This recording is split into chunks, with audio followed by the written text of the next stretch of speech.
Hello, friends. It's time for the weekly update on the Art of Imperfect Adulting. My name is Amy Stone. I'm the host, and this is where I give you my thoughts and a recap of the episodes that have been released this week. Before I jump into that, I want to take a second and share some of the really, really kind things that people have been saying about me and about the show. It just warms my heart. I'm going to start with some feedback from a guest and a friend and a fellow podcaster named Candace. And she shared with me when I asked her for feedback on the show, which is a thing I do. She shared, I love that you are willing to improve. I've been doing this for over a decade and I learned from you. So nice, right? Thank you, Candace. At a meeting that I was at, a group meeting that was not about me, it was not about the podcast, a listener named Nikki shared that she, and this is a quote, I never listened to podcasts until I found Amy's. I binge listened 6 in one night. Oh my gosh. That is such a nice thing to say. Thank you, Nikki. I actually don't have permission I grabbed it from the meeting chat, but I did not ask her if I could share that quote. So hopefully she will not be upset. But that is really, really a testimony that is genuine and kind and mind blowing to me. And then last one that I'll share before I get to the episodes of the week. A guest from this week, actually, it ties in. This is a great segue. So Catherine on Instagram shared that it was an absolute pleasure chatting with Amy. That's me. From the moment we connected, I felt completely at ease. She's so genuine and truly listens deeply. She's really interested in the stories her guests share, and I was especially impressed by how thoughtful and organized she is behind the scenes. Hosting a podcast is no small feat, but Amy does it with such grace and care. I'm really enjoying being part of her show. So that was so nice that she said that to me that it stunned me silent for a few minutes.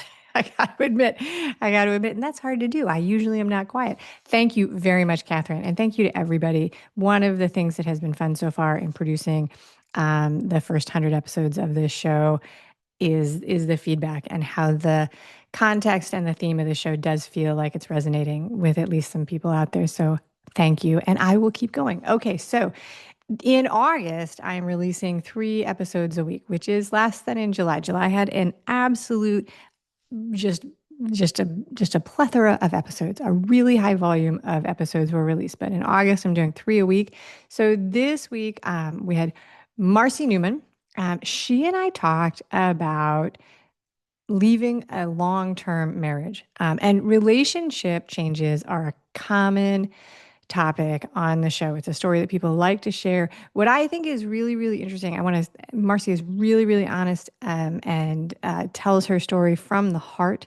But what I think is really interesting is that while Marcy's story is about a long marriage, it is relevant today just the same for people in new relationships as it was a long time ago. And one of the reasons that I think it's helpful to share these stories is because we'd love to believe that younger people are not going to face similar issues to us, but I'm just not sure that's true. So thank you very much, Marcy, for talking openly about that. It is helpful and I think really, really good. Okay, so then the next one, Catherine Imabayashi. Gosh, that name is so fun to share. Okay, so first of all, Catherine was inspired by a book. And when she pitched this, I had an idea in my head of what the book would be that inspired her. I was expecting, a personal development book or a religious book or, any one of the things that comes up, a poetry book, something like that. But it wasn't. She was inspired when she picked up a copy of Shogun from a used bookstore. And when she told me that, it just knocked my socks off.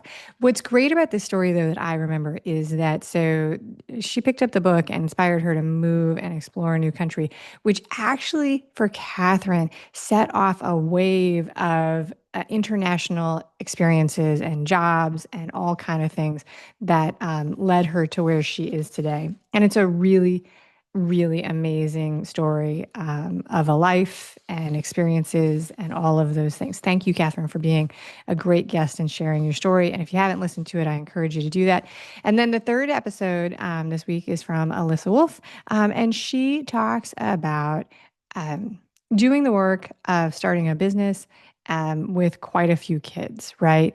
So, what's interesting about this story is a couple of things. One is that it having a lot of kids is a moving target. So I'm curious to see of the people who listen to this whether or not they feel like then it's like is it 17 kids? Like is it four kids? Is it three kids? I will tell you that even one kid can feel like a lot. So I have no judgment there, but I do think that that is really good.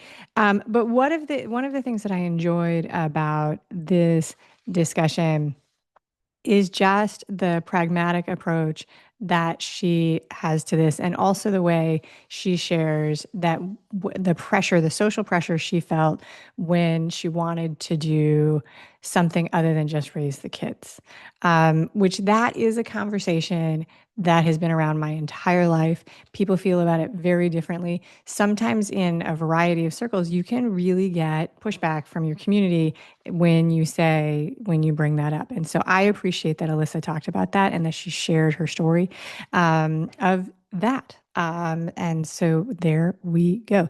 Those are the three episodes that came out this week. There are three more coming up next week. So look forward to that. And yeah, I'm going to go and find more guests and tell more stories and be back in your earbuds and on your YouTube again in a couple days. Thanks for watching, you guys.